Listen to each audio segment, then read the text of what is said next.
Ini adalah obat herbal dari dokter Hong Kong ya teman-teman. Karena si kecil kan udah batuk, udah pergi obat, minum obat udah habis tapi masih ada sedikit. Jadi si bos tuh nanya harus minum herbal seperti apa. Lah ini dikasih tahu ya teman-teman.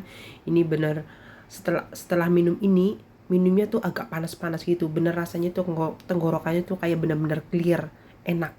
Ya semoga saja ini benar-benar cepat menghilangkan dahak-dahaknya ya teman-teman. Bila teman-teman mungkin ada nenek atau anak kecil itu ya yang udah mulai sakit tenggorokan, ini herbal ini benar bagus teman-teman. Silakan mencoba ya teman-teman. Terima kasih. Semoga teman-teman semuanya selalu dalam keadaan sehat dan dimurahkan rezekinya. Amin. Kelaparan.